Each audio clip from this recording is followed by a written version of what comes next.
You're not coming to our wedding. If you come, it will be the end of our relationship." My oldest son and future daughter-in-law agreed with a nod of their heads. My heart sank as I sensed how much they despised me. What exactly had I done to them? Wasn't I just acting like a normal mother to them? What was the matter with me? What made them despise me so much? They must really hate me, saying not to come to their wedding. But I can't come up with anything I did wrong. My husband too, of course. I'm unable to forgive my son. How could he act in this manner after I took such good care of him over the years? I can't believe he treats his mother this way. I need to make him understand that his demeanors are wrong. He will be punished if he disrespects his mother. Mary, a 55-year-old housewife, is my name. I have 2 sons. Our eldest son, David, now works for a company in Tokyo and is a fairly high-class elite man. Tom, our second son, on the other hand, has always been quiet and prefers tedious work, so he works at a manufacturing company in his hometown. When they were younger, the brothers were close, but as they grew, David began to dislike Tom. He would publicly humiliate Tom and openly harass him at school. Even after I scolded David, his attitude towards Tom did not change. Just recently, David has decided to get married. He will be married to a woman who works for the same company. She said that she would like to meet you guys, so I decided to plan a dinner. I was relieved to receive such a call because it meant I could finally send him off. David didn't want to be around Tom, and Tom himself said, "That would be better for me, too." And the day we promised to meet came. They had reserved a private room at a rather pricey restaurant. I was distracted by the unfamiliar place, but when I entered the room, David and a strong-looking woman were already seated. "Hey, Mom and Dad, you guys are late." "I'm sorry, we got lost as we have never been here before." "Don't embarrass me so much." My heart ached at his words, but David is always like that, so I decided not to worry. We took our seats and ate our delicious meal while listening to their conversation. "She pays attention to everything I say. She thinks a lot about our future together. She's a wonderful person. If I had someone like her by my side much earlier, I would have succeeded in much more things. She is a perfectionist who excels at everything she does. She is so different from you guys, Mom and Dad." David was happily talking about his fiancée. Cheerfully, she was telling him to stop. David appeared to be obsessed with her, and when he speaks, all he can do is praise her or himself. When I asked him about how they met, he said, "You should know how good she is instead of such a boring story like that." Even though we had only met, I felt like he was trying to make her look good to us as much as possible, which made me very uncomfortable. My husband was also uneasy, and I was relieved that I had not brought Tom with us. "I can say this again and again, but she is different from you guys. Please don't be mean to her after we get married. Give her some respect." "I don't need you to tell me that, because I wouldn't do that." "Ha, let's see. You guys have prioritized Tom over me my whole life. With that in mind, I can't trust that you guys wouldn't do anything to her." David's words stopped me in my tracks. He is saying whatever he wants, and we were worried about Tom because David harassed him so much. Tom has been troubled by David's harassment since he was a child, and it is natural for a person to try to alleviate their child's stress. When I asked David why, he simply stated, "Because I didn't like Tom. So I couldn't ever solve the problem." I didn't know David would take that situation as us loving Tom more than him. However, I did not want to make a scene, so I couldn't object to David's words. The tense dinner concluded without incident, but I knew that all the issues hadn't been resolved. "Aren't you guys getting old? Don't worry, we'll take care of you too." David had made the decision, on his own, that he would live with us after their marriage. He appeared to have obtained the consent from his fiancée. She was saying, "You have another son who will not be dependent forever, don't you? I must take care of him." I felt really uneasy about that. Tom does live with us, but he does so because he actively cares for us, not because he is spoiled by us. David and his family, on the other hand, moved into our house without our permission, took over our room, and began acting as if they were the owners.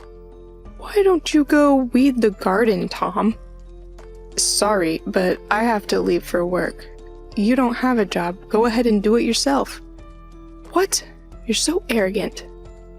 David's persistent nudging of Tom has gotten stronger. I was amused to see Tom approach the situation with more maturity.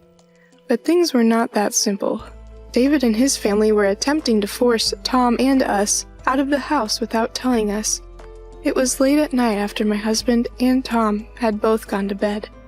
I was thirsty and went to get some water. The living room light was turned on. "Hey, when will this house be ours?" "Just a little more time. We need concrete plans, so there is no interruptions.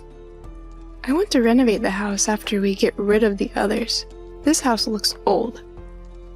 David chuckles at her words. I agree. "I can't believe it. I can't believe they are thinking about doing this. I told my husband and Tom right away. It would be a disaster if we did not act immediately." Tom spoke up while my husband and I were unsure what to do. "Mom, I'll take care of it. I have a strategy." Tom's words were comforting, but the plan he had given me demanded patience more than anything else. However, if Tom's way works, David and his fiancée will be out of here for good. That is why my husband and I agreed to follow Tom's plan. There were many issues, but life went on as usual, and David and his fiancée's wedding date was set. They decided to have their wedding at a very nice nearby wedding hall. We thought having it here in the countryside would not be so great, but the location we saw was quite nice. It's a little pricey, but with the money we're making, it's doable. I was annoyed to see David smile at me, but I kept my mouth shut. David continued to poke at Tom, but thanks to Tom's mature demeanor, it didn't appear to be too painful. The couple waved me over when the wedding date was set. When I went to see them with my husband and Tom, we were told something outrageous. "Please, don't come to our wedding. Our relationship will end if you come." The words astounded me. I eventually regained my composure and asked David, "Are you sure? Why so suddenly?" "I'm terrified of you guys. I don't want these people at my wedding." It was impossible not to feel angry when she fake cried in response to my question. "I'm telling you again, if you come, our relationship is done. Isn't that how you want it anyways? Aren't I your horrible son? Unlike my younger brother who can't do anything wrong." David pointed at Tom. Tom appeared to be at loss for words. I finally lost patience when I heard him saying that. "That's it, David. You've been bullying Tom all this time. Why are you acting this way? You guys are siblings. Stop treating him that way." David and his wife turned their attention to me as I said this. "You can't say anything about me. You were deceived by Tom's fake acts and spoiled him. You have always treated me so differently. That's because you bully your little brother. Isn't that just an excuse? You couldn't help yourself because Tom was so cute." "That is not true." David refused to speak to me, despite my repeated assurances that I did not favor Tom. Why is he not listening to me? First and foremost, it became like this because of his own actions. Why doesn't he try to think about any of it? David is my son, even if he's a jerk. I felt obligated to look after him. However, this is no longer the case. I made the decision to abandon my son at this point. Okay, then I'm not going to the wedding. I stated that I was no longer concerned. Tom and my husband both gave me wide eyes, but David and the others seemed content. "But you are certain about this? You will be sorry." "No, we will not be sorry. The best weddings are those with no distractions." They were cheering. Our hearts, on the other hand, were sad. We didn't need to go to a wedding when we weren't invited. Finally, our family decided not to attend the wedding. We weren't even given an invitation, so even if we went, we probably couldn't go in anyways. David seemed content the entire time, but they had no idea what this would entail. It was amusing to think about the strategy Tom had come up with. The new married couple got through the wedding without incident, but they still stayed at our house. They recently changed jobs to be closer to the house, so they were busy packing some things and moving to the new office. They returned home from work on the first day after transferring offices. When they came home, they called Tom in a panic. "Tom, what's going on?" They questioned Tom. When I asked them what had happened, they told me briefly. On their first day at work, as they were being shown around the company, they saw Tom, who was not supposed to be there. When the boss, who was showing them around, and spotted Tom, he bowed and said, "Thank you for all your help." He told them that Tom was the president of one of the company's clients. The couple, who had thought Tom was just a factory worker, could not hide their surprise at his words. In fact, Tom had been working diligently at the factory since he started working there.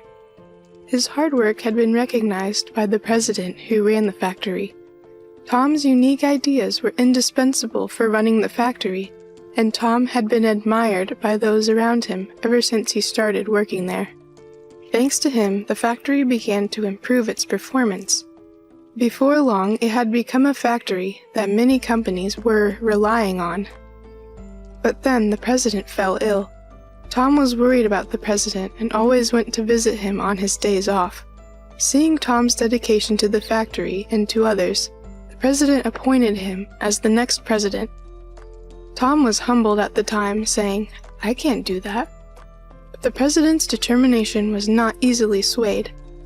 With the support and encouragement of those around him, Tom successfully rose to the position of president. The factory's performance grew even more after that. Tom had always been well-liked, was highly trusted by his employees, and it seemed that he had good sense as a president. The factory has now grown into one that is relied upon by companies all over Japan. Tom's face is known even by large companies in Tokyo. Today, Tom was visiting the company to have a discussion with the client. That was all. However, the couple who did not think Tom was in such a good position were not happy that he was treated in such a way. "Of course, you cheated. You've always been like that." David grabbed Tom. "If you had told us, we wouldn't have behaved like that. Why didn't you tell us?" David's wife broke down in tears on the spot. What an ironic situation. "I made it to the top by my abilities, that's all. So why are you so angry?"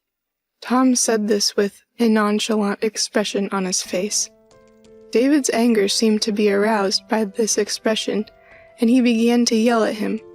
"Don't act like that to me!" But Tom spoke calmly to David.